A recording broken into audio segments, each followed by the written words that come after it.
introduction of who all, just a quick introduction of who all you are would be great, because that way I would also be comfortable in giving you the details, exactly what angle I should take. So please.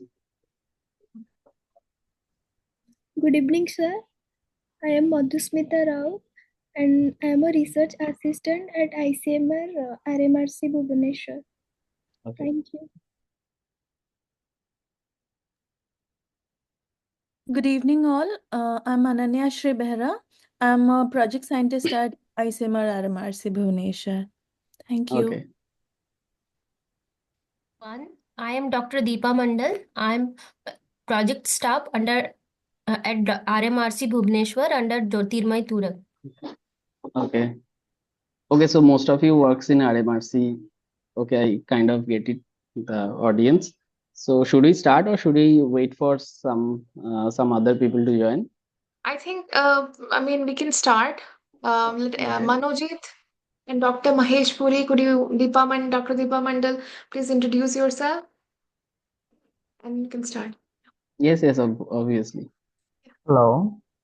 Yeah, good evening, sir. Am I audible? Yes, of course. You can go ahead. I'm Manojit Samal, and PhD student from Franklin Institute of Medical Science. Okay. Hello. Yes, sir, you are Hello. audible, please. Yes, sir. Good evening, sir. Good evening. Good evening. I'm Dr. Mahesh Puri from ESIC Medical College, Hyderabad. Okay. I'm currently working as an assistant professor in there, and Okay. I have no previous experience of systematic analysis or meta-analysis per se, but I am interested in that. Okay, thank you. So, can you just quickly tell me, in these 4 sessions already have been done, right? Yes. 4 or 6 sessions. Yes.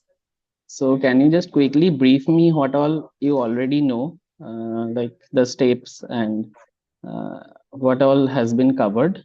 A very short brief would be fine.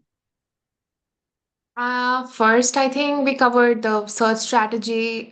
Just did it theory wise. We had also a demonstration how to do a search strategy.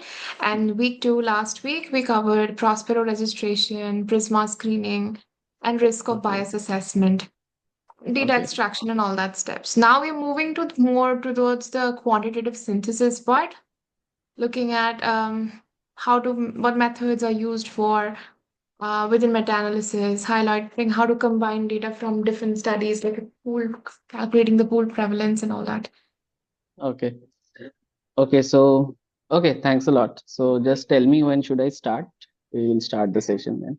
I think we can start now. I think they'll Okay. eventually join in. This is a holiday week, so I think that everybody's a bit lazy now. Yeah, obviously. So weekend. Yeah, it's a weekend, so they'll join in eventually. But yeah, we can start. I'll directly share my screen.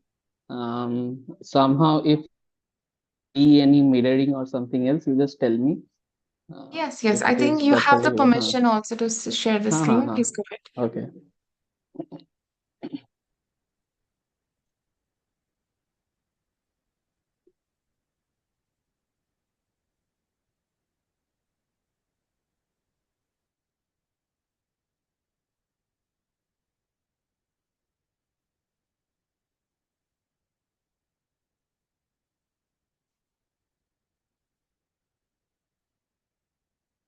Okay, so we'll start the session.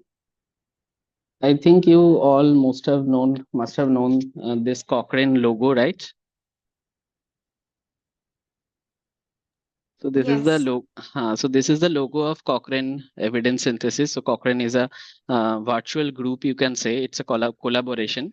So it exists mostly virtually. It doesn't have a proper office per se, but it sets up some kind of standards. And this inverted C's are the logo that Cochrane has. Now this was the first, actually, one of the major systematic reviews from which the forest plot has been taken. You can see the pink forest plot in between the 2 C's. So that is actually the actual forest plot that was constructed. And the topic was, I have written, it was on antenatal corticosteroid for accelerating fetal lung maturation. So this was one stepping stone, a major systematic review in the history of medicine. So after this, during premature, in case of premature babies and all, they started giving antenatal corticosteroids, and even in during delivery also. So this was one of the major systematic reviews that has come through Cochrane. And Cochrane reviews are quite strenuous, so they follow some particular guidelines, some particular standards. Anyway, so we'll proceed.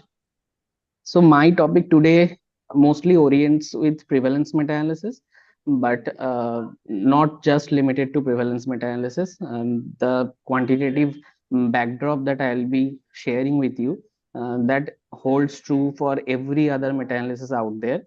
My slides are visible, right? This slide right Yes, now is yeah. pitfalls in study selection. That's correct. Okay. Okay, so I'll first show you one study that we have done. Then I will take you through. I have crafted these sessions like a way, the common mistakes we do. So I'll even just show you the mistakes we have done, and I will tell you what not to do while doing a systematic review, because nowadays software is there. Whatever garbage you fill in, something will come out. So systematic review everyone can do because it's easy, but it's quite strenuous, and it has to be replicable, and it has to have that standard. Someone can, if they just copy paste your search strategy in a search engine, the same exact study should come. So that amount of replicability should be there. So anyway, let's first see the study. So I have given this snapshot also. So we did this meta-analysis on tobacco usage in India. This was a proportional meta-analysis. So what was our primary objective? So our primary objective was to estimate the current tobacco usage among Indian adults. Okay. Now this is a pan-India estimation. So why we wanted to have a nationalized prevalence estimate, right? And our secondary objective was to provide disaggregated estimates, like disaggregated estimates based on gender, based on use of different tobacco products, etc. So while doing that, so I'll show you some 4 or 5 studies, and you tell me, so should we select those studies as a selection criteria or not? So in this kind of systematic review, it is a population-based systematic review. That is, we are drawing in evidence from population-based studies. So if we are talking about population-based estimate, like a nationalized estimate, we have to choose studies which have been properly representative to the population, right? Just a minute. Is the slide fully visible, or this screen is coming here? Is it completely visible? Yes, sir. Okay. Okay. So can anyone just tell me the research question of this systematic review? Just one liner for the primary objective. Very simple. Just what is the prevalence? Simple. Just draft it and tell. You don't have to write or anything.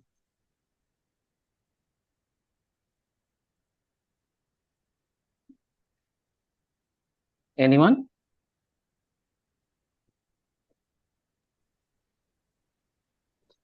Okay, so anyway, so the condition we are looking at is tobacco usage. Whenever proportional meta-analysis comes, your approach should be like this. You should look at number one, the condition you are searching for. So condition is tobacco usage. The context you are searching in. What is your context? Our context is Indian. Geographic location is the context here.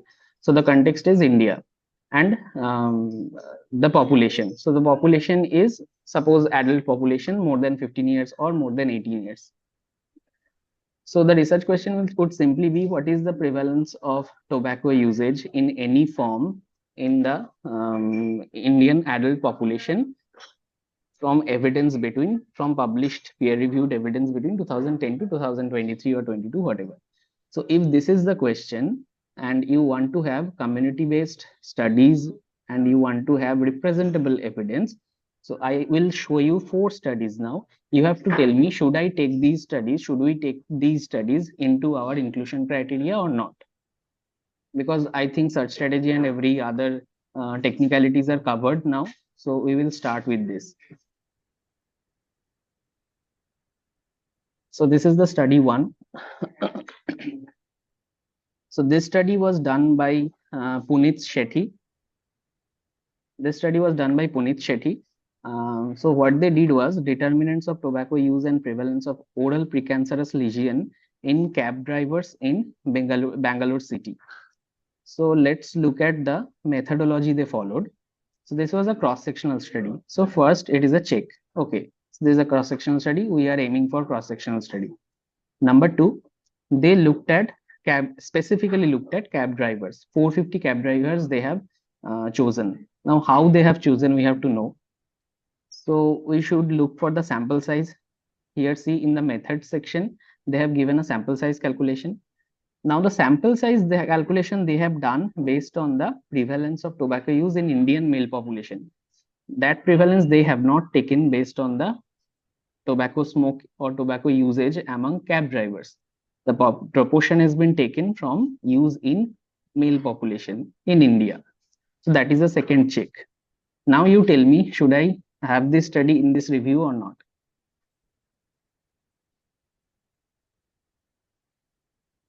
Anyone, please?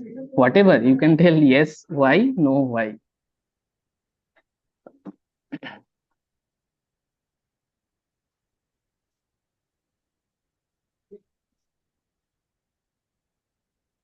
And you can tell anything. We did wrong, so we had to revise and did many work. So whatever you think, you just tell. I think no. Okay, why? I think it is screening for oral cancer. Yes, oral precancerous lesion, not oral cancer, Okay. pre-malignant lesions. No, the answer is correct. We must not take the study. Wait, because we're looking at prevalence of tobacco usage. It's actually examining a different thing here. No, they are also looking at prevalence of tobacco usage. They are looking at determinants, but they have given prevalence among 450 drivers. So they have given around 70% of the drivers were consuming tobacco. So the decision is correct. We must not take this study, but why? Because it is a biased population. They are specifically looking at cab drivers. Okay. So cab drivers doesn't represent the generalized population, a generalized community-based population, right? And secondly, it can be cab drivers, it can be migrant workers, it can be prison workers, it can be healthcare workers. So whenever such kind of subset population comes, and if your aim is to have a nationalized prevalence or regional prevalence, you should be cautious. You should not take those studies. Maybe we were tempted to take this study, but in the second revision, we had to remove all this. Because obviously there's a biased population, because somehow maybe in prisoners, tobacco smoking is already at a higher level, at a much higher level. So these are the reason you will be looking at a much biased population. Yes, one thing you can do, you can have a subgroup, but subgroup is only possible when you have more than, suppose you have 4 to 7 studies on cab drivers, then you can separately take that as a subgroup. But if that is not the case, any subset population you have taken, if that is not the case, then you should drop this study. Okay, so this we won't take. The next one I'll just show you.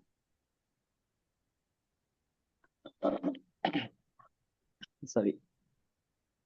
So this one is saying number 1 check, study on prevalence and socio-cultural aspects of tobacco use in India. So judging by the title, while screening for title, it's absolutely a yes. But then we look at inside, it's saying the study sample was 384 participants.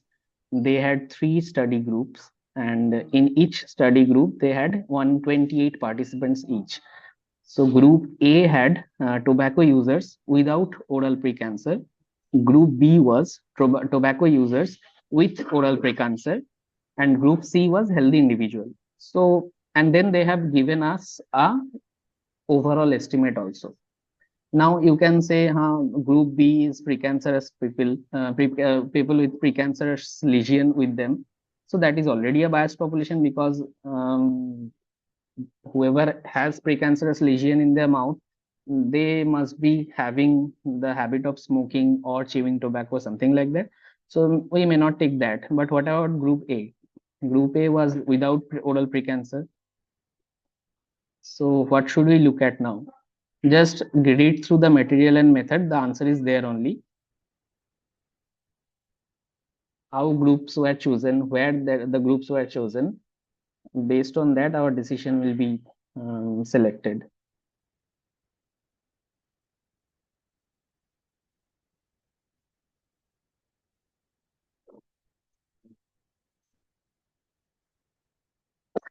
Sorry.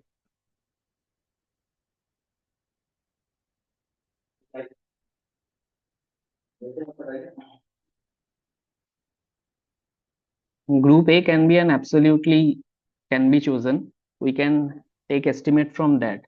But should we include that in our review? Group B. Yeah, please go on. Group C. Just read through these 4 sentences. Read where those population were chosen from. Both male and female adults in the age group of 18 years and above visiting the outpatient department of oral maxillofacial surgery at KGMU Lucknow. So Group these C are should patients. not be included here. Group C was healthy individuals with no history of tobacco. Okay, obviously. What about group A? Group A should not be included. Why? Group A was tobacco users without oral precancer. But everyone may not be a tobacco user. Group A was, some of them were tobacco users without oral precancer. So they don't have the condition. So they fit in our criteria. Yes, sir. Then should we choose them? Maybe. Where from the samples were chosen? Group B and All the participants. Where from they were chosen? Like, did they go to community and choose them, or did they choose from a hospital? Hospital. So now, do you think a hospital, a population which is coming from hospital, and if you are selecting particularly those patients, don't you think the estimate would be biased because someone with having the condition only go to the hospital? yes, sir, biased. So obviously it's a biased population. You cannot choose that. Yes, sir. So whatever group it is, you cannot choose that. There are prevalence estimate here also, but you cannot choose them. So any subset population, number 1. Number 2 is any institutional study, like that can be schools, that can be hospitals, that can be mental asylums, that can be any institution. If the study is particularly done on those places, you cannot choose that study. You can choose when, if you are particularly looking at hospital-based tobacco usage among hospital-based population, or whoever visiting an OPD, how many of them are using tobacco, then it is perfectly fine. Like in AIIMS Delhi, I don't know if you have looked at or not, in Frontiers of Oral Health last some 2 months back, I guess, a study came regarding tobacco usage on security personnels. So obviously the security personnels who are posted in AIIMS Delhi, they have selected from them only. But that particular study won't be included here because again that is a biased population. So the same reason, any subset population, any institutional population, you must not choose if you are looking for a regional or community-based prevalence. There is a nationalized prevalence. The population won't be representable. These next 2 studies are almost same, and I'll just quickly show you. So this was tobacco use pattern and quitting behavior among healthcare professionals. Again, same healthcare professionals. So you must not choose that. Whatever good the studies are obviously good, but it won't fit your criteria. And the last one is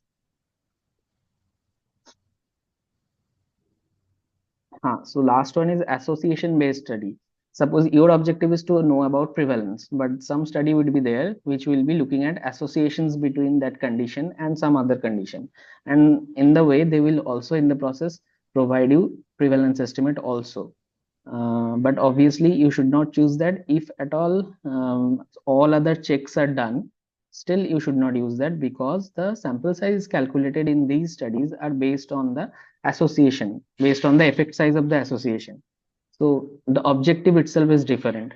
So that is the reason you should not choose any studies which are looking at association between your chosen condition and some other condition.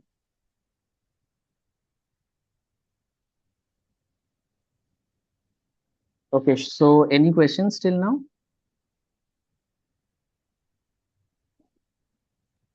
Okay, I'll make a quick jump. Please tell.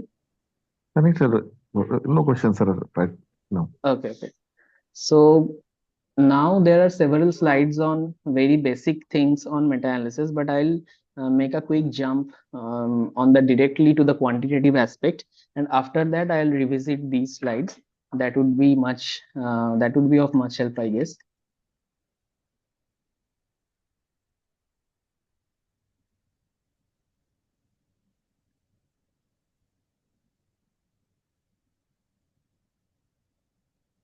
Okay, so you have you have your research question ready. You are done with your we are directly starting with the quantitative aspect. So your research question is ready, your studies are ready, you have done your screening also. Now you have extracted your data. Now you are you have found out some homogeneous studies in the process, and you are about to start with the quantitative meta-analysis. So what would be the step one? So number one step obviously would be to estimate the outcome, estimate the effect size. So if you are looking at RCTs, the effect sizes are like there are group 1 and group 2, and you are looking at some drug, and maybe it is a superiority trial.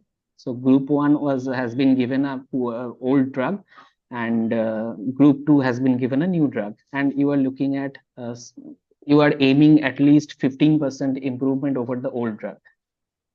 And ultimately, when you analyze the data, you are seeing that around 20% improvements are happening, or the vaccine efficacy has been increased by maybe 5% to 10%, something like that. So this 5 to 10%, this is the effect size. So first step would be from the each individual study to know about the effect size. RCTs don't always report the effect size. They just state that group 1 we found this, group 2 we found this. So sometimes if it is given in terms of mean difference, so that is your Cohen's d, there are Hegre's d. So there are many these effect sizes. And in case of prevalence meta-analysis, the effect size is rate or the proportion. So suppose among 100 people, some anemia prevalence is maybe 13%. So 13 is your rate. So 13 by 100. So that is your rate. 0.13 is your rate. So in case of mean, you know standard error. And so I'll just quickly go through some formulas. The second step would be calculating standard error. So how do you calculate standard error? Standard error for mean would be, sigma by root n. Sigma is your standard deviation. And sample proportion, if it is proportional studies, like in our case, we will be going through proportional studies only. So same example, anemia prevalence, suppose. So it would be some 30%. So that P is at 30. In terms of 100 scale, the P would be 30. So standard error would be P into 1 minus V by N. And then if it is group difference, suppose group, I was telling you about RCTs. If it is group difference, so it would be differences between mean. Mean, that is x bar 1, that is the mean from group 1, and x bar 2, that is the mean from group 2. And the second column is the standard error formula. So it's very easy, sigma 1 square by n1 and sigma 2 square by n2. So these are the two groups. From the two group, you are having your standard error. So these are some common formulas which are required for meta-analysis. Nowadays, you don't have to do that. Software already does this for you. But for the sake of understanding what goes beyond the meta-analysis, I'll actually show you in a Excel sheet. Okay, so this is another simplified formula for descriptive research in case of standard error. Sorry. So the formula of standard error was p into 1 root over p into 1 minus p by n. N is your sample size, right? Now, if we replace p with es, it can be written as this also, es by root es into n. Can you tell how this has how is this possible? Anyone?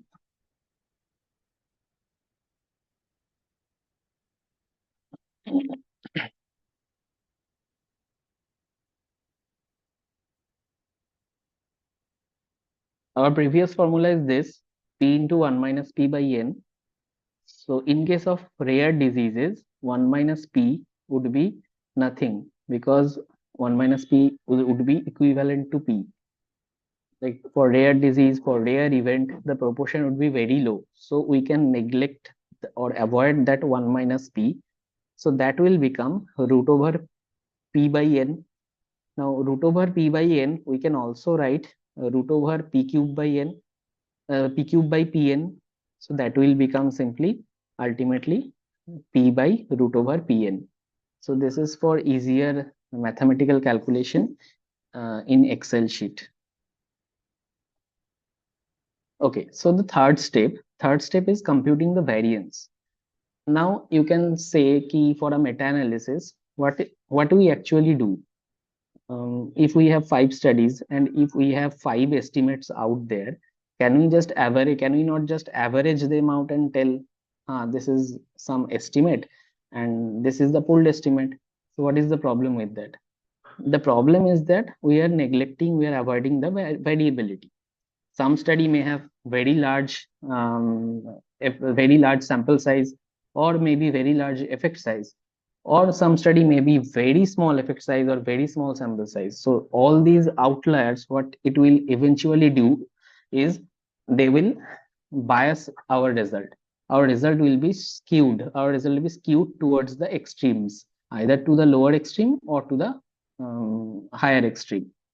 So that is why here we look at the variance between the sampling sizes. So variance is simply standard error square. You have got standard error earlier. So now simply you have to calculate standard error square, that is the variance. Now what we do to take into account this variance into meta-analysis, we have to assign weightage. For each individual study, you will assign some weightage along with it. So weightage is simply nothing but 1 by variance, that is inverse of variance.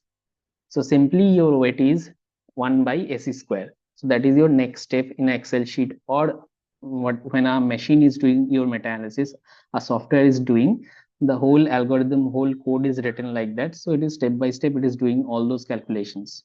So step 4 is getting know about the weightage, which has to be given to each individual study. Then step 5. So step 5 is, now you have got your weight. You have assigned weight. Now you have to integrate that weight along with the effect size. Until and unless you integrate that weight with that effect size, nothing will happen, right? Because maybe some very large systematic review, so that it do not unduly bias our estimate, we have to assign smaller weight or some medium weight to that, or maybe very small sized RCTs or any other kind of studies. We have to assign some balanced weight, and that we get from this 1 by variance, inverse of variance or 1 by variance. So step 5 is computing weighted effect size. So weighted effect size is nothing but weight into your effect size. The next step is calculating Q statistics. Now what is Q statistics? Any question till now? Any question? No, I think Okay. So anyone can tell about Q statistics? Q statistics is a measure for heterogeneity also. So while talking about this, I'll also talk about heterogeneity, subgroup analysis, and everything. So anyone have heard about Q statistics?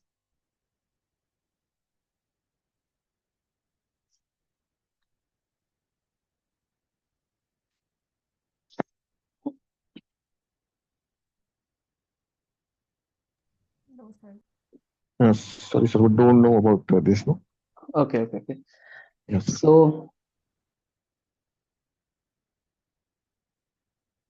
step 6 is calculating the Q statistics. Now, what Q statistics states?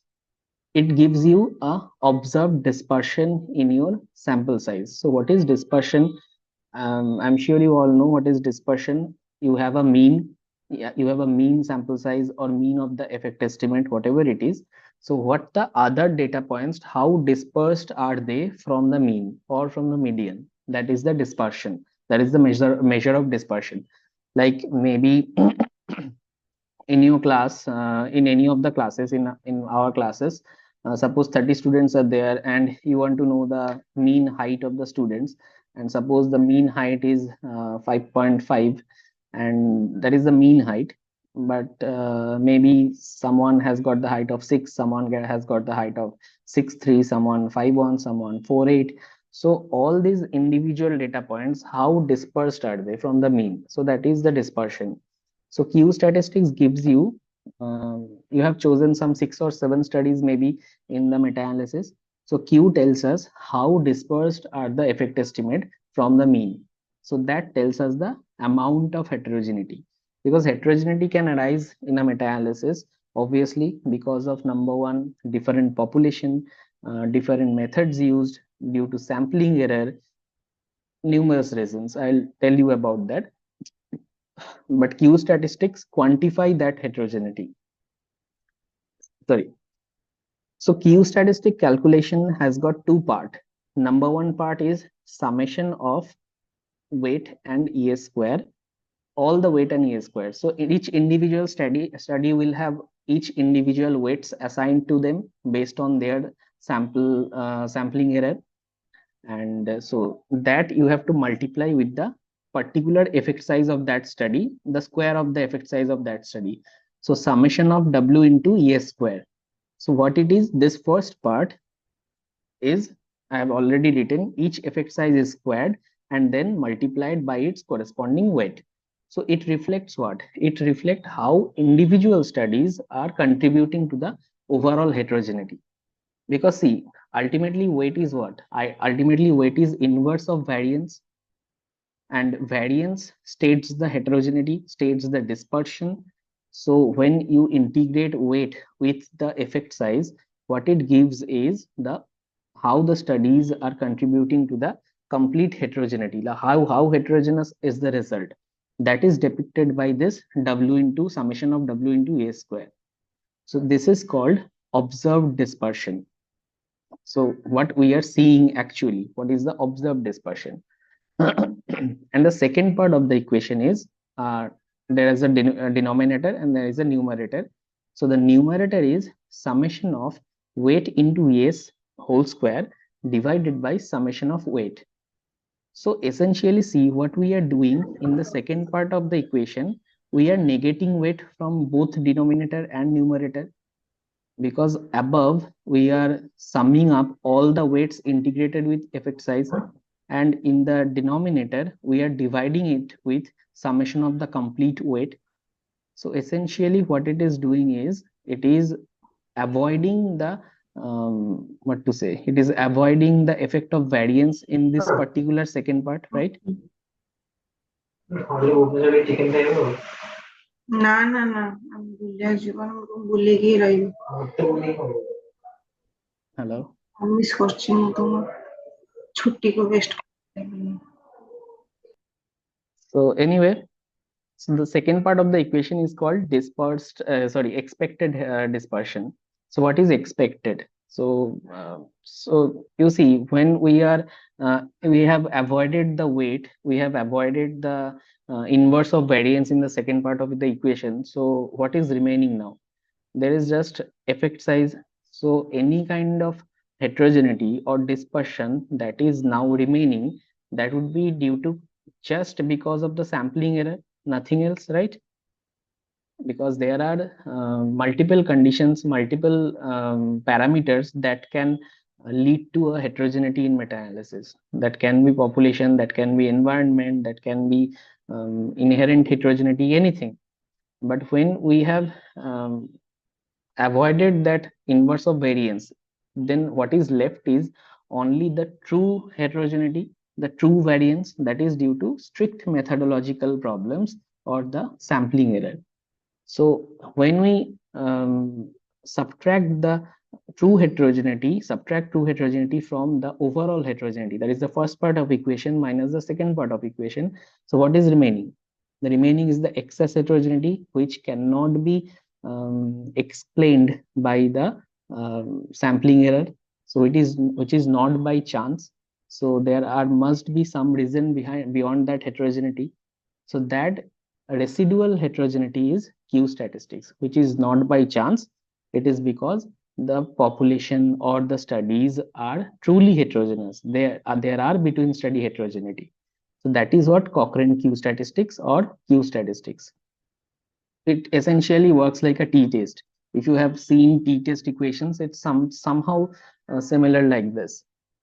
So our ultimately Q statistic states that if there is no heterogeneity or very low or minimal heterogeneity, the Q value would be almost is equal to degrees of freedom. Degrees of freedom is k minus 1. And the more the Q statistics, that is the more it is than the sample size, then the number of studies you have chosen, then the more is the your heterogeneity in your meta-analysis. Any question till now? Are you all clear with Q statistics? What it depicts? What is it? What is its interpretation? Yes, sir. Okay. No, sir. So actually, it is, difficult to grab, but I think we need a revision maybe later. We Yeah, don't know. yeah. Yes, Exactly. because This this may not be the platform for the same. that's I what. mean, yeah. Anyway, someone was telling she didn't understand. Please tell now what is the problem. Just tell what part you want a clarification. Sir, can you please explain it again with an example? Okay, I'll actually do that. Just bear with me a minute. I'll do that through an Excel sheet when we will do it manually. Then I'll explain that. Is that right? Okay, sir. Okay. Sorry. Okay, the same thing I was saying. The first part of the equation is observed dispersion, and the last part of the equation is expected dispersion. So when you subtract both of them, then you get the Q statistics. So let's do the Excel sheet. It's better. From up to step 6 we will do. Then we'll again come back to the slides.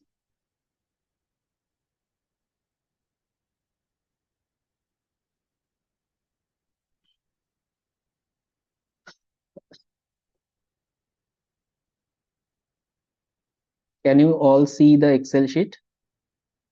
Yes, sir. Okay. So let me first show you a study, and from that, so this is the study. This is a prevalence meta-analysis that we did to find out the undernutrition estimate among a particular population. So I have replicated this study in Excel sheet so that you would understand how things work actually. So our major research question in this study was this one: to estimate the prevalence of undernutrition among a particular population living in lower middle income countries.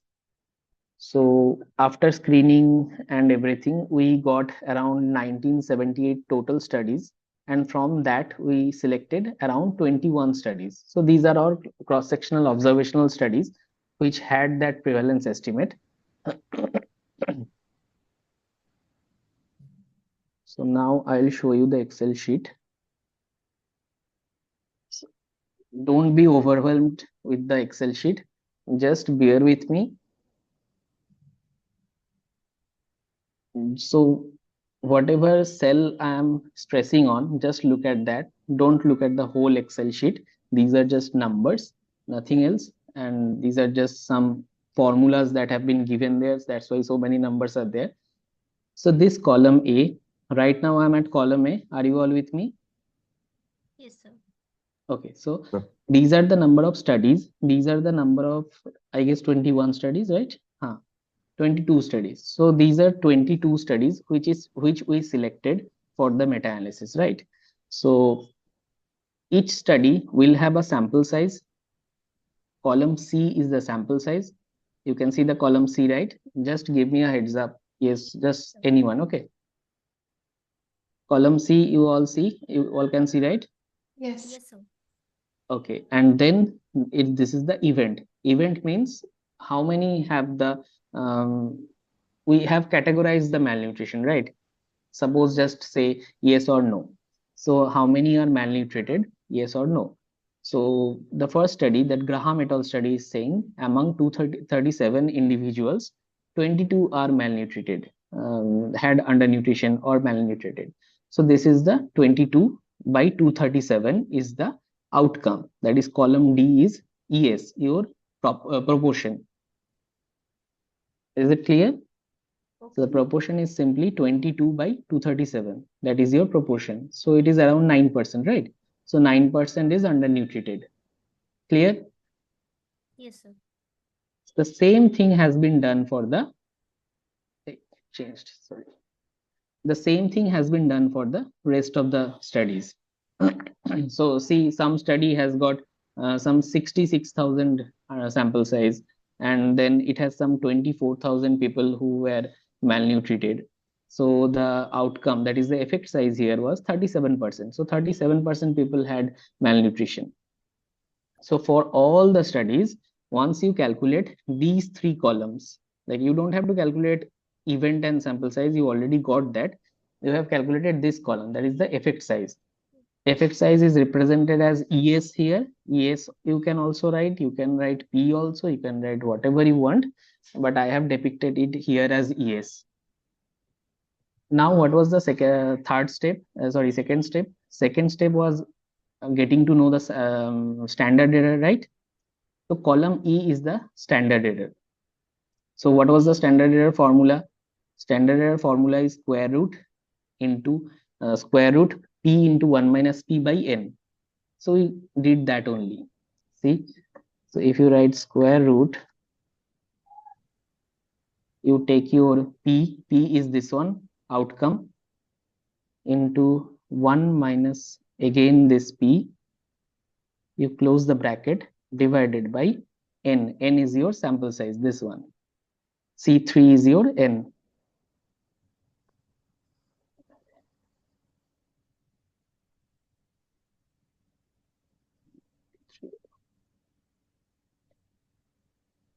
Okay, so I had forgotten to give multiplication here. That's why it told some problem. So this one. So you have understood the standard error, right? How to Yes. Yes, sir. clear? Yes, sir. So this is how you will get standard error. For the same, you will get standard error for the rest of the cells, for the rest of the studies. So each study will have single standard error, right? Graham et al. Standard error is 0.01. That is around 10%. Another study by Graham et al. Has got some 20%. Another study by Roshania et al. Around 9% or no, 0.9%. So like that, each study have their own individual standard error. Okay, fine. So what was the next step? The next step is you have to look for variance. Now see, what is variance? I was saying variance. Now what is that variance? Variance is, see, in one study, there are sample size 237. Next study, sample size is 255. Then one study is there is 66,000. Another study is 321. Another study is 13,000. Another study is 819. So the variance is from the mean of the sample size. If we take a mean from all these sample sizes, how far each individual data point are dispersed. So one is dispersion, one is variance. So how the each individual sample size vary on the from the mean of the sample sizes, that is the variance. Simple, variance means vary. So how much the sample size are varying, so that is what is variance. So the more numbers are there, the more not similar numbers are there. These are not similar, right? One is 237, one is 1000, one is 2000, one is 5000. So these are not similar. That is, these are heterogeneous itself. So the more it varies, the more it is dispersed from each other, the more would be the variance. So variance is simply what? Variance is standard error square. Sorry. So simply you put equals to standard error square. So the same thing for all the studies. You will get their own variance. Clear? Next is weight. I was telling you about weight. So weight is inverse of variance. Inverse of variance, why do we have to put weight? Why do we have to give weightage to each individual study? As I was saying, if you have just pull out average from these events, from these proportions, then it may give you one particular estimate that may not be representative of all the studies, because some studies are too big, some studies are too small, or some are totally balanced. So if there are too many outliers, like in this case, there are one study which is almost more than 20,000 sample size. So in these cases, this will unduly draw the your pooled prevalence, that is your meta-analysis estimate, towards the heavier studies, or vice versa. There can be studies which are too low, right? So maybe there are some, this study, Levin et al. On on row 10. So this has got a sample size of only 100. So this is on the lower extreme. So either or. So to take into account of the outliers, we assign weightage. The more sample size, the more weightage is given. So it's like that. So how to assign weightage? The weightage formula is 1 by standard error square. So just tell me how weight is related with sample size. Just looking at the equation, anyone can tell me? Weightage is equals to 1 by standard error square, that is 1 by variance. Now what is the formula of standard error? In formula of standard error, n, that is the sample size, comes where? In the denominator or in the numerator? If it comes, tell please. Denominator. Okay. So then with if a study has got more sample size, what will happen? What would be the weightage given to that study?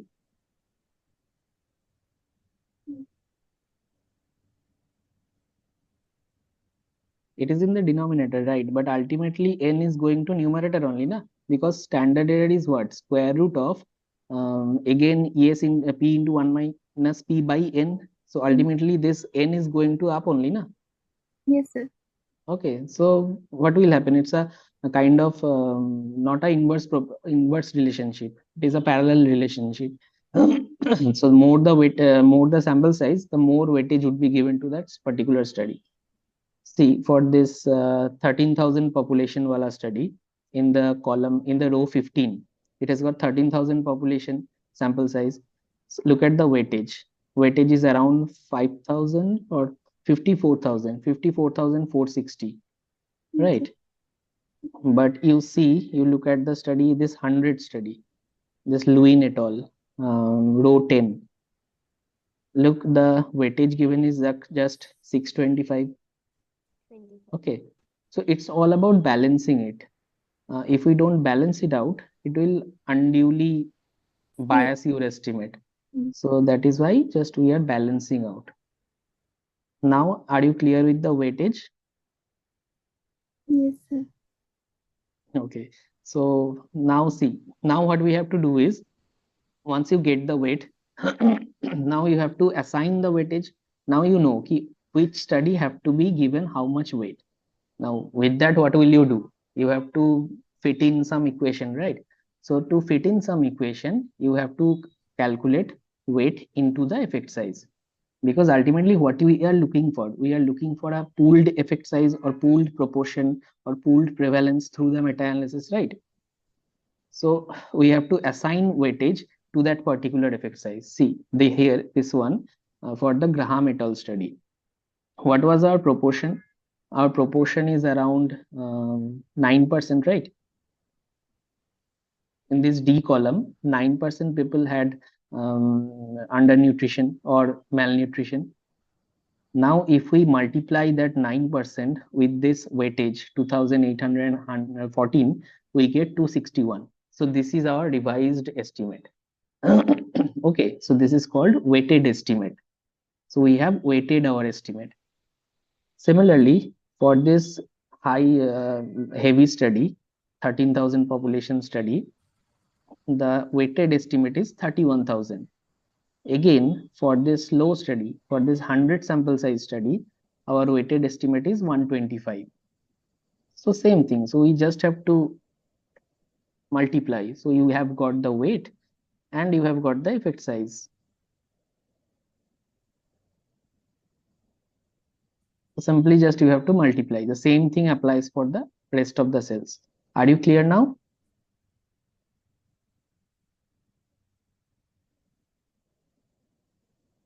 Yes, I think. Yes, sir. Okay. So similarly, then you for the Q statistics, I was saying for the Q statistics, we need this W into ES square. The equation says that, and why is that? I already have told you. You have to look for the dispersion in the study.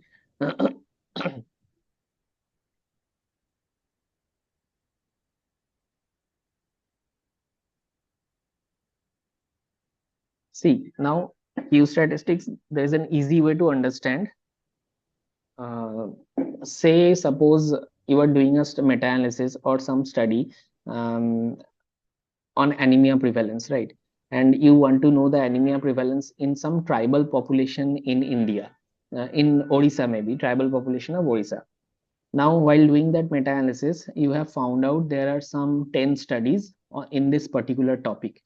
So 10 studies, some are saying 13%, some are saying 14%, some may be saying 26% of anemia prevalence in that particular tribal population. So now you want to do a meta-analysis pulling all those estimates all together.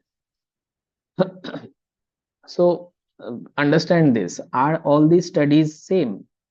Though they are done on the same population, so can all the estimates be same? Not, right? Because number one, the anemia, how are they measuring the anemia? That may be problematic, that may be different.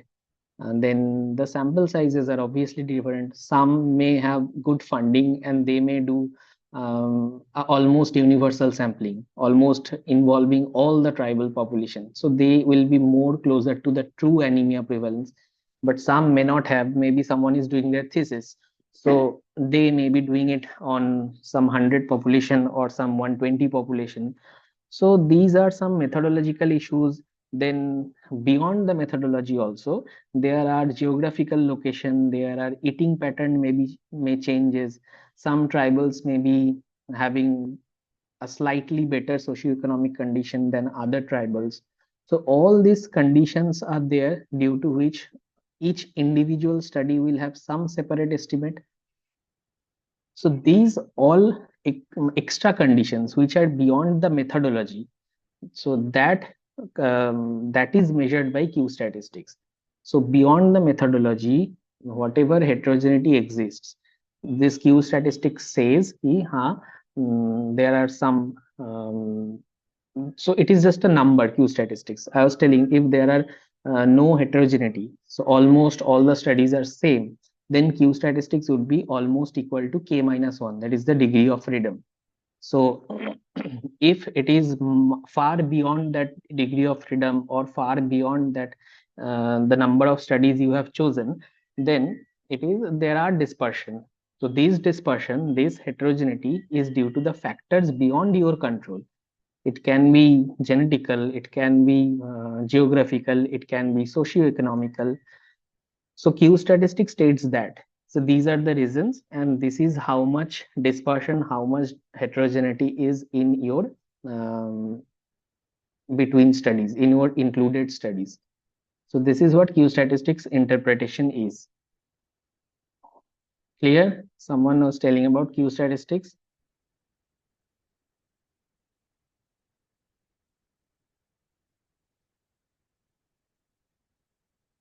Should I go ahead? Yes, sir. Yes, sir. Okay. Okay, so then there is the next measure of heterogeneity, which is called I-square statistics. Now, I-square statistics is what? I-square simply tells you, look at the green marked line. So it is a proportion which measures the amount of variation in the observed effect. What is observed effect? What the proportion or the effect size you are calculating, that is the observed effect. That is due to true effect instead of sampling error. Sampling error means I have just shown you the variance, the varying sample sizes across the different studies, and then the power calculation of the sample size calculation, methodological integrity. So all of that contributes to sampling error. So that is that by chance. So beyond that by chance, I-square statistics again tells you it is a percentage from 0 to 100. It very well can tell how much heterogeneity can be attributed to all other conditions. The conditions I was telling you about Q statistics. So both Q and I-square both are markers for heterogeneity.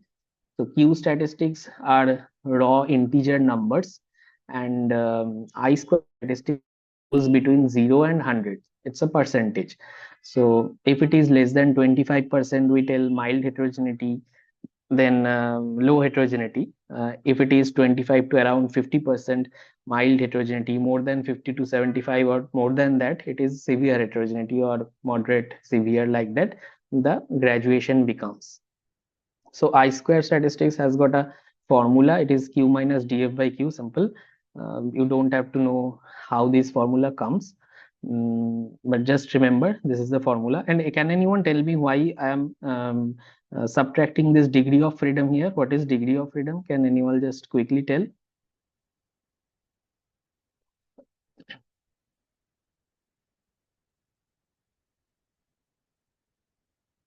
Anybody?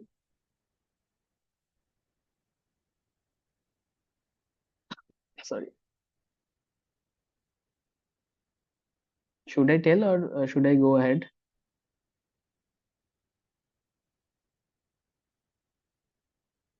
Hello? Please tell, sir. Okay. Sir, So, to calculate, mhm. sir, to calculate independent variables. Exactly, ekdam super. But this is too hi-fi funda. Just very simply, you can remember like this. What I also used to forget, and I also used to not understand what actually degree of freedom is. But quite recently, I come across a very nice example. So remember this. You may have heard, but anyway, suppose you have three colored balls, right? So one is yellow color, one is black color, and one is red color. And someone has put that ball inside a jar, and you cannot see what is inside the jar. That is, the jar is not transparent. And then someone handed you over the jar, and they have told you just put out a ball. And there are suppose three people. So first person puts out a ball that is maybe yellow. Second person puts out another ball that is maybe red. So once these first two balls has been picked out, then you already know what is the third ball. Now this moment of surprise is gone. Once these two balls are already picked up, the third ball, the fate of the third ball is already decided, because once you know ki yellow and red has been plucked out, then all obviously black would be remaining. So this variability, this freedom to be variable is gone. until and unless two balls were picked up, then we had variability, because on the when we pluck the first ball out, we still have, okay, there are 50% chance to be any of the rest of the two colors. But once the second ball is picked up, then we kind of already know ki, the last ball would be the remaining black only or red only, whatever it is. So this is the degree of freedom. So this freedom is gone for the last remaining ball there. So that is what degree of freedom, and that's why we always subtract 1 from the number of studies. You must have seen that whenever we divide it, we always state k minus 1 or n minus 1. So that is the one we subtract from the whole numbers of the population or whatever it is. So this is degree of freedom. The variability is gone for the last sample or the last population when the rest of the population is known. So that is something I found very useful. Anyway. Okay, so then comes to the, I have already come to the 6th step of meta-analysis, I guess. Then comes the very important question, which model to choose, whether we should go for a fixed effect model or we should adhere to a random effect model. Can anyone have any, do you have any idea when can we choose fixed or random effect? Anything prior to this? No, sir. Okay, so okay, so judging by the name, the fixed effect means what? Just go by the name. Fixed effect means something which is very not flexible, right? You don't have much flexibility. Now you just look at the graphs, and for just look at one graph which is tagged as fixed effect model. Forget about the second graph. So in the first graph where it is written fixed effect model, there are 3 studies: study 1, study 2, and study 3, right? Take the same example of anemia prevalence in Orissa, maybe in tribal population. You are 3 of your friends are doing this same study. So study 1 is some missed that, study 2 is some missed that, and study 3 is some another missed that.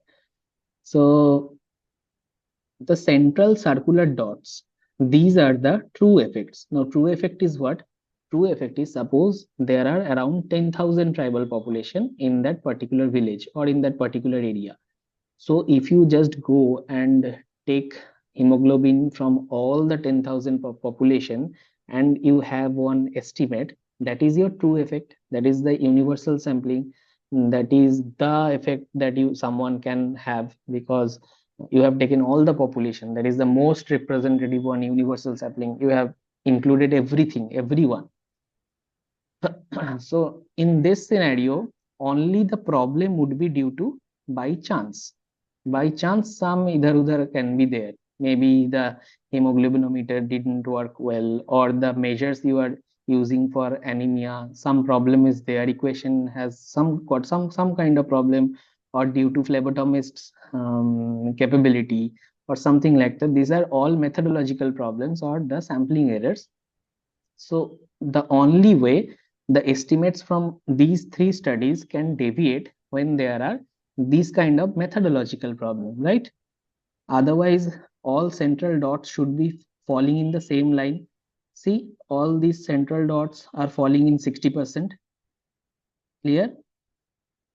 Study 1 is also 0.6, study 2 is also 0.6, study 3 circular dot is also 0.6. Yes, sir. Clear? So this is a situation which is too good to be true. But still, we are seeing observed effect. This is the expected effect, the circular one. That is the true effect or expected effect. Now, you are observing that still all 3 have gone to 10,000 population. All 3 have taken hemoglobin properly and all. But study 1 is ultimately giving this square one is around 40%. Study 2 is saying it is around 70%. Study 3 is saying this is around some 50%. So these are deviation from the true effect, right? So true effect is 60%. Study 1 is deviating by minus 20. Study 2 is deviating by plus 10. Study 3 is deviating by minus 10. So this deviation, fixed effect models tells you this deviation is only, I told you already, fixed effect model is only and only due to by chance. This deviation is due to only sampling error. The study setup, the study characteristics, study population characteristics, study parameters, everything is same. This deviation is normal and this is only due to sampling error or methodological error. Fixed effect model we will choose only in this kind of scenario, which is practically impossible. Now, can you tell me some example when fixed effect model can be taken up? I told you that only there is sampling error, nothing else. So it is kind of a setup in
sorry, my internet just went out. Just It's reconnect. okay. We just figured. Yeah.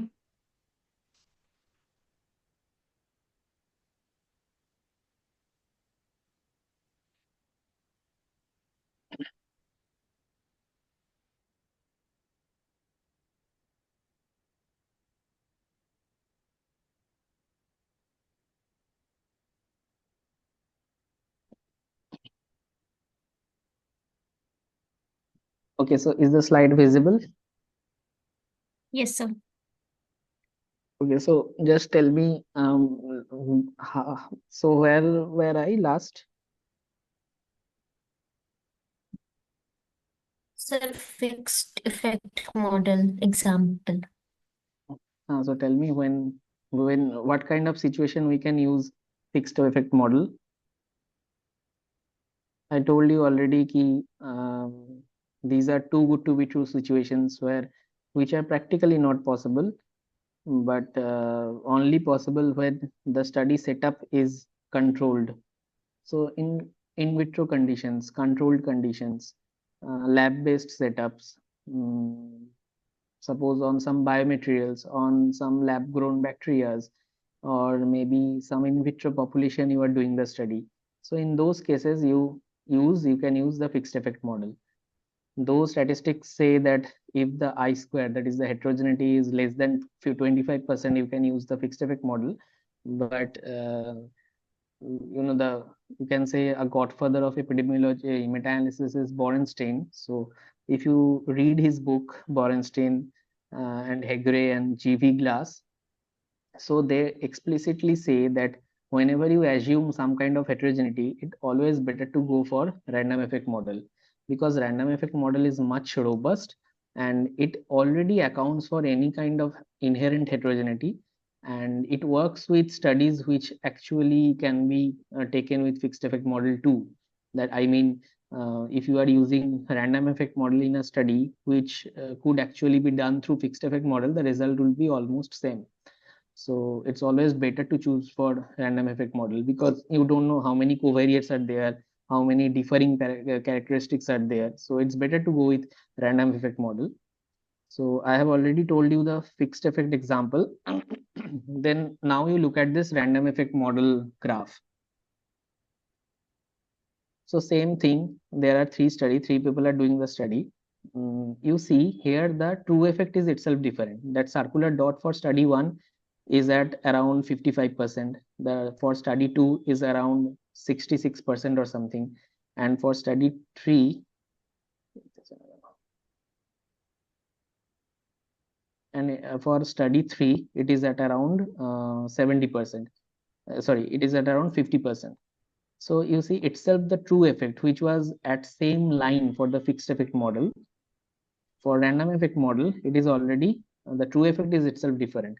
That is why. That is because itself the population is different, the geographic location, socioeconomic factors, same thing. All the covariates, all the parameters that you can think of is different in all three studies.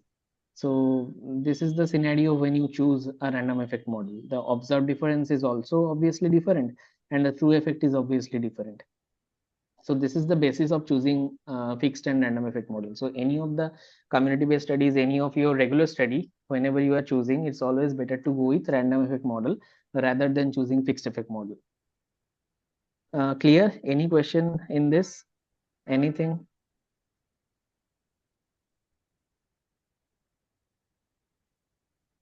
No, sir. Okay.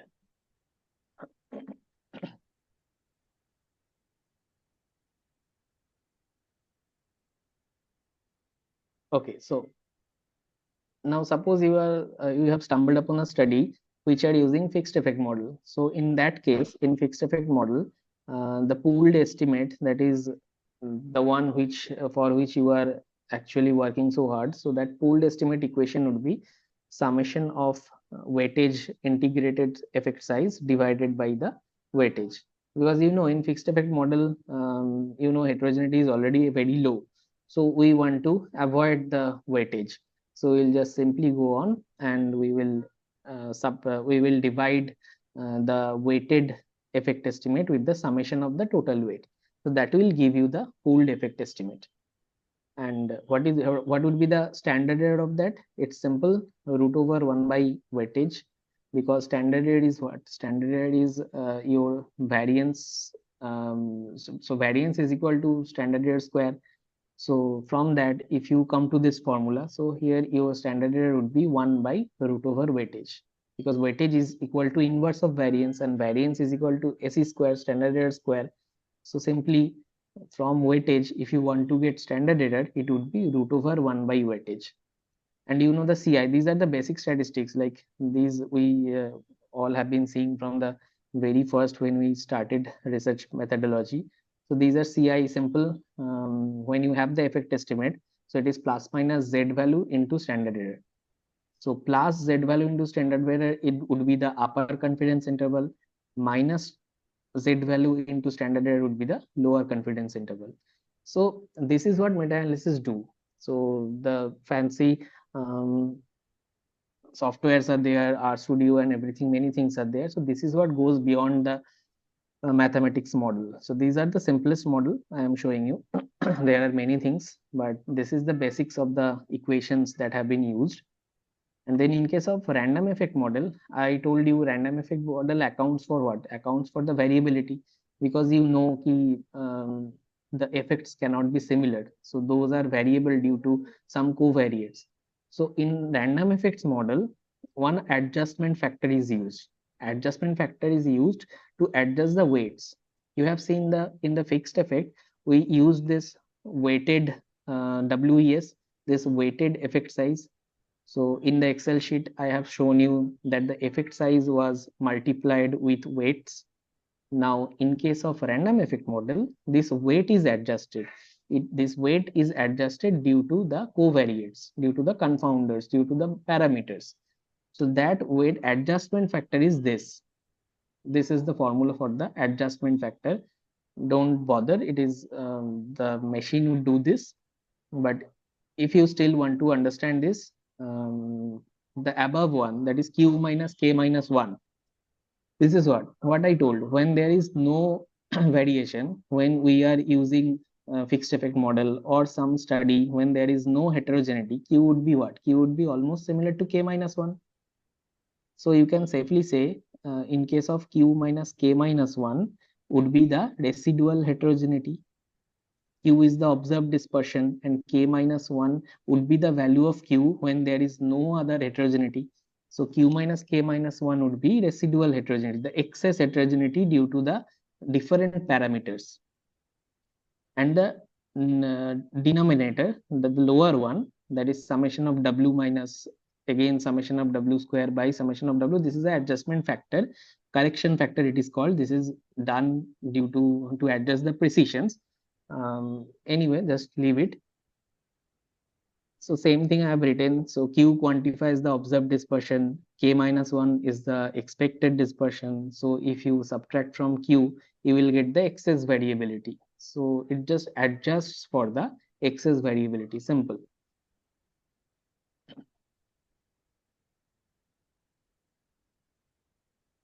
Okay. So till now, any questions you have? I know these are very new, especially if you are doing for the meta-analysis for the first time. So just shoot any question you are having. Then I'll proceed with the next step, next one.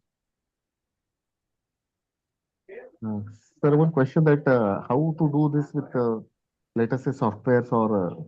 Yes, of course. Software Yeah, I'll show you. Yeah, please, sir. Because no, the software I'll show software tomorrow because I thought today I will cover the basic things. At least you can understand what goes around beyond the screen. So the software I'll show you tomorrow. I'll show in RStudio. So today, please do one thing, search in YouTube. If you already or don't have RStudio with you, please install it. RStudio installation has got two steps. The first step is downloading RStudio from downloading R from CRAN website. You just search RStudio or R CRAN, it will come. So first download that file, and then after you have downloaded that file, you just search in your Google saying RStudio download. So then RStudio will come in a website called POSIT, POSIT, POSIT. There are multiple videos on how to install RStudio in YouTube. So look any one of them, any one would be fine. Please have your RStudio installed and ready tomorrow. Then you can also do along with me. Otherwise, it won't be of any use.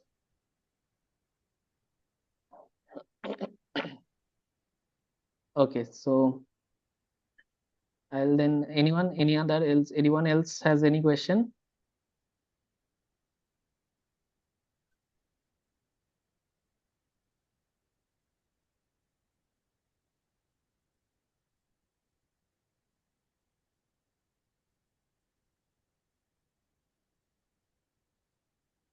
Okay, I'll just start with the next portion.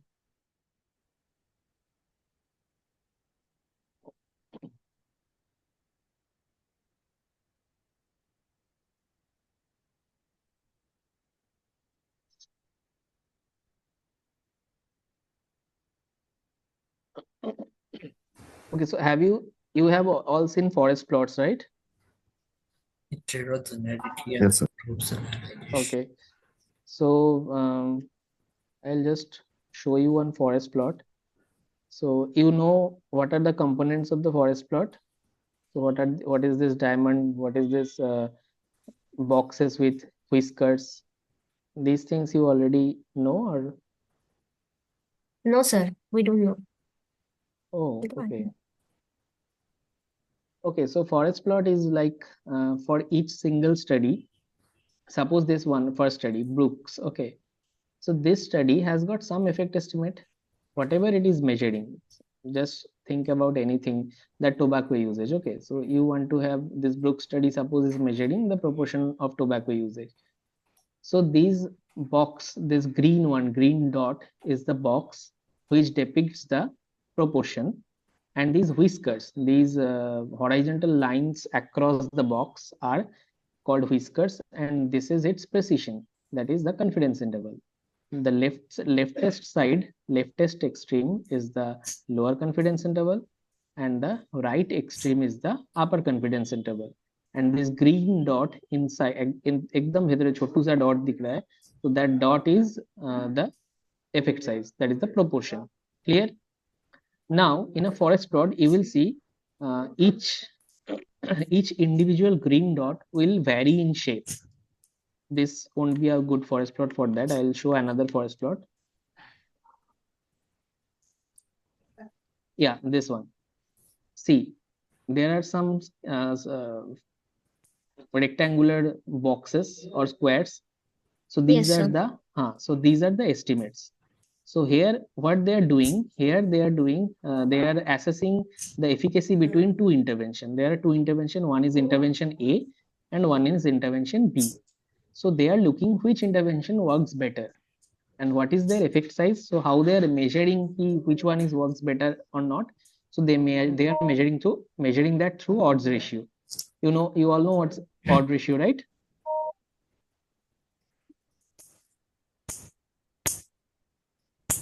Just a minute. 15 minute. हाँ तो बोला जी अरे यार तो 10 minute दे दो. Hello. You all know odds ratio, right? Yes, sir. Okay. So the way they are measuring this is through odds ratio. So the odds of intervention A working better than the odds of intervention B working better. So this is the simplest explanation.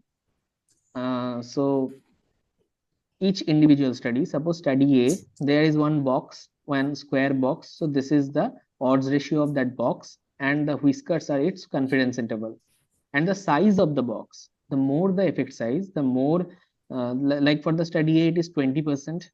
For the 0.20. For the study B, it is around 0.59. For the study C, it is around 0.28. So the more this ratios vary, the more the sizes will be these boxes. So the box size is proportional to the size of the odds ratio. The more the odds ratio, the more the size of the box. The less the odds ratio, the less the size of the box. And this diamond is called the pooled estimate. So from all this study, when we are pulling one particular estimate, that is the diamond. The central of the diamond is the pooled proportion, and the vertices of the diamond, that is horizontally, it has two vertices. One is left vertices, that is its precision, that is its confidence interval. So you see, these individual studies has got confidence interval so spread out, right? So this study B has its confidence interval somewhere around 0.1 to somewhere around 5. Then all other studies also confidence interval is so spread out. But look at our pooled estimate. So why is it important to do a meta-analysis?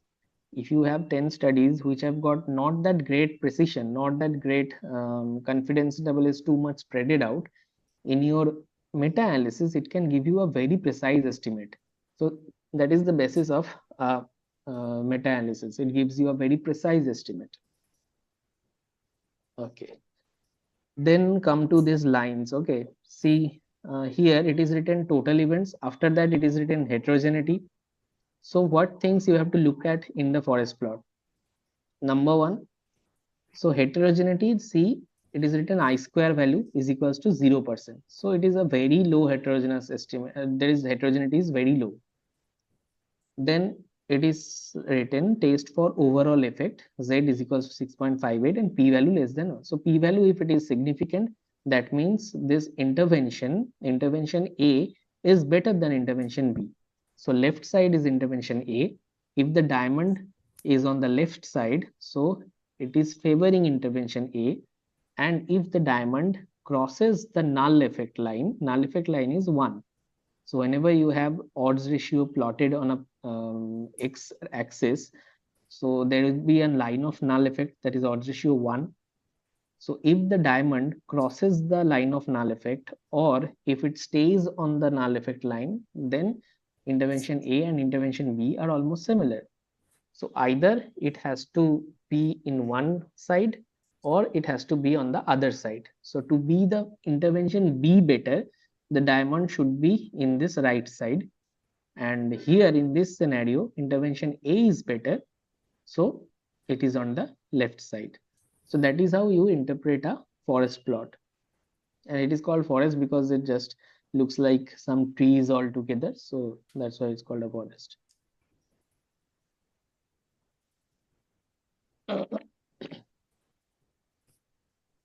Okay, so there is something called subgroup and heterogeneity. Heterogeneity and subgroup analysis. So in your study there is heterogeneity, that I-square value. I have shown you that forest plot, their I-square was written as 0. In some cases that may be 70%, in some cases that may be 90%, in some cases that may be 80%. The more the heterogeneity, then you have to actually look for why that heterogeneity is arising. I was telling you that heterogeneity can be due to many reasons.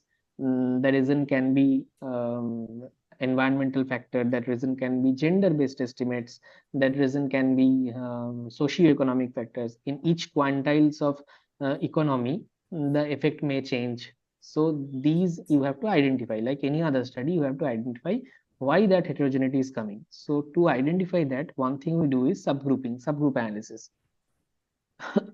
Now I will show you an example why subgroup analysis is so important. So look at this Cochrane study, Cochrane review. So what they are reviewing is oral zinc supplementation for treating diarrhea in children. So here the intervention is oral zinc supplementation. So they are using any zinc salt at doses of 5 milligram per day or more for any duration. Their control was placebo and any concurrent supplementation. Their population was children between 1 month and 5 years, that is under the age of 5, with acute or persistent diarrhea, including any kind of dysentery. And outcomes they measured was many. On that, which you have to stress on is the number of days of hospitalization or number of hours of hospitalization. So what they wanted to see is if we supplement with oral zinc, is the number of hospitalization hours decreases or not? So they wanted to see that. So after doing the meta-analysis, they found out around 33 articles. Okay. So from the 33 articles, they pointed out that oral zinc supplementation reduces the hospitalization hour by 13%. See the red circle. So the 13 hours hospitalization was reduced by oral zinc supplementation. But this is a overall estimate. No subgroup is there. This is the total estimate. See in the red circle, this is the total estimate. So irrespective of any age group, if you give oral zinc supplementation, the hospitalization hour can be reduced by 13 hours. That is what they are saying. Fine. But the problem arose when they did the subgroup based on age. So they did one analysis based on ages less than 6 years. They did another analysis based on ages more than 6 months. Then another subgroup based on age more than 6 months. And last subgroup, in some studies, there were both less than and more than 6 months. Then surprisingly, what they found out, for babies less than 6 months, oral supplementation was increasing the hospitalization day around 5 hours. So that is why this is the first systematic review after which WHO changed their guidelines for children less than 6 months. I guess now 10 milligram is a dose to be given, and for more than 6 months, I guess it is around 20 milligram per day. So this was the first one which showed, though we have an overall effect which is showing that 13 hours it is reducing, but once you subgroup based on ages, it is showing that in less than 6 months age, it is increasing actually by 5 hours. So this is why subgroups are important, subgroup analysis are important. Heterogeneity, why it arises? I was telling you different reasons of heterogeneity. So these are terminologies. So heterogeneity can be clinical. I was telling you the difference between the participants, intervention or outcome. Any of the reasons there can arise heterogeneity. Heterogeneity can be methodological, difference in study design or risk of bias, or can be statistical also. Statistical is due to methodological errors or methodological integrities, etc. And now, how will you say that it is some forest plot is heterogeneous? By just looking at the forest plot, how will you say that this meta-analysis has heterogeneity or not? So first thing, you look at the individual studies. If each individual study, the whiskers are overlapping with each other, then you can say the heterogeneity is less. That means why? Because if the confidence intervals overlap with each other, overlap means they are almost symmetrically nicely plotted. So that means all the studies have somewhat same estimates. But for this B, see, these are all like one is in one place, one is another is in another place. So this B is got heterogeneity, much heterogeneity. Look at C. C, they are all aligned very nicely. So you can safely say it has got low heterogeneity. And second is looking at the diamond. If the diamond is too much stretched horizontally, that means it is not that precise. The end of the diamonds are much stretched. So that means it has got a low precision. But look at the C. In the graph C termed as C, the precision is much precise. The diamond is not stretched, it is much nice and shorter. That means the confidence interval is much narrow. It is very precise. So by just looking at the forest plot, you can say which meta-analysis has got heterogeneity and which does not.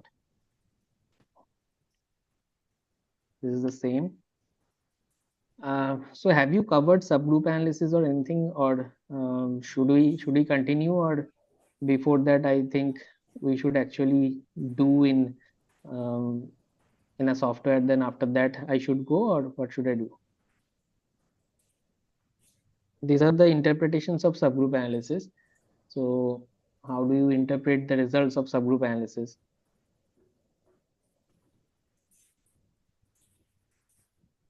Hello?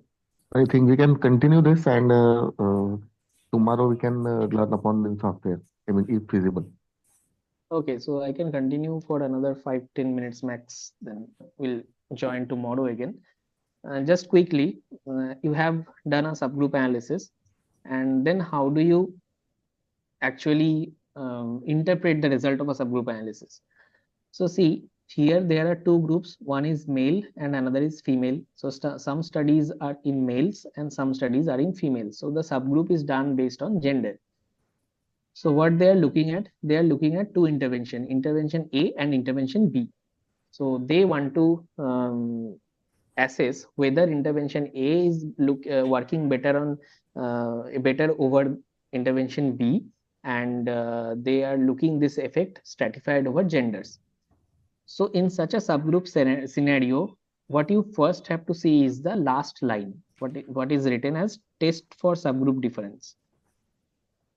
एकदम नीचे में देखो लिखा होगा test for subgroup difference. Everyone can see that. It's visible, right? Okay. Yes, sir. So in that line, you will see one p-value is given. If that p-value is less than 0.05, obviously, so the subgroup analysis is significant and there is significant subgroup effect. Number one, if the p-value given in the last line written as test for subgroup difference is less than 0.05, then you can first you can say, there can be an effect of this particular subgroup. That means this particular subgroup can moderate the effect of the interventions. That means maybe some intervention works better in males or some intervention maybe works better in females. So this has got some effect, you can say. Then second is you look at the heterogeneity. Now I told you why are we doing the subgroup analysis? To look for the heterogeneity. So once we are done with the subgroup analysis, the heterogeneity in individual subgroup should reduce. Look at here in the last line, the overall heterogeneity, that is the I-square, is around 75%.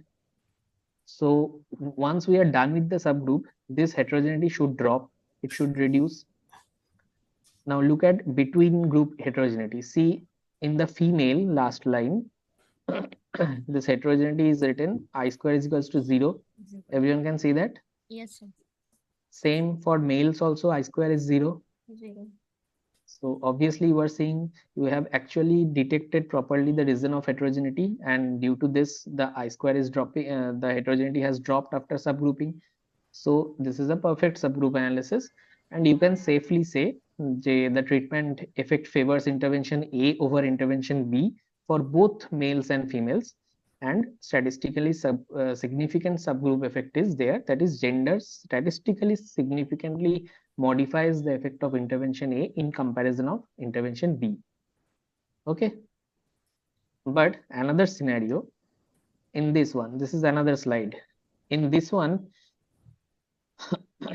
you look at the test for subgroup difference first, P is equal to 0.04. So first look, it is okay, fine, subgroup effect can be there. But then you look at the heterogeneity. See, in male, I square is around 67%, whereas in females, I square is around 71%. Okay, so that is what this is called residual heterogeneity. That means this particular variable cannot explain the heterogeneity, because after doing the subgroup also heterogeneity exists. It did not drop. That means this subgroup analysis has no value instead of being statistically significant. And it is visible on the forest plot also. You see this diamond in the male subgroup is still favoring intervention A, but in this female subgroup, it is way past the null effect line. It is going towards the intervention B. So maybe in females, intervention B is favored, and in males, intervention A can be favored, but you cannot say for sure because it did not drop, the heterogeneity did not drop. So while interpreting this kind of forest plot, you have to say we have to be cautious while interpreting, because we did not see any drop in the heterogeneity, and this particular variable did not actually explain the source of heterogeneity. So this is another scenario. Another scenario is everything perfect, the p-value is itself not significant. So that is self-explanatory. When the p-value is not significant, subgroup is not significant, whether or not the I square drops, so it doesn't matter. In this case, what can be the case if there are much more studies that can be fitted in this forest plot, then maybe this p-value became significant and we can say something. But at this scenario, whether I square has dropped or not doesn't matter, the p-value is not significant itself. So this one, and then another concept, meta-regression. I'll just quickly tell meta-regression, something is there called R square. You interpret a meta-regression through R square. So R square, just remember R square means residual heterogeneity explained or not. So R square values something will come from 0 to 100. So it depicts how much of a heterogeneity is explained by a particular variable. So this is our recent meta-analysis we did on CKD prevalence. So here, after doing the meta-regression, the R square value was coming 11% on the variable publication year. So whether the studies were published in 2017 and beyond, or whether it was published after 2017. So the R square value being 11% means the heterogeneity 11%, just 11% heterogeneity is being explained by R square value. Just that. The interpretation is simple, just one liner. If R square value is 50%, that means 50% of the heterogeneity is explained by this particular variable, the particular variable you are doing meta-regression on. Meta-regression can be univariate using one particular variable. Same way, like a regression, it can be multivariate also. But for now, just R square means interpretation is X% R square means X% is explained by that particular variable.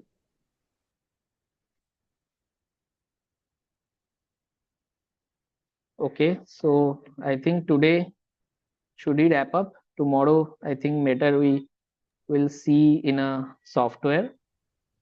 And please install RStudio. That would be, then you can do along with me. So that would be better. Okay, sir.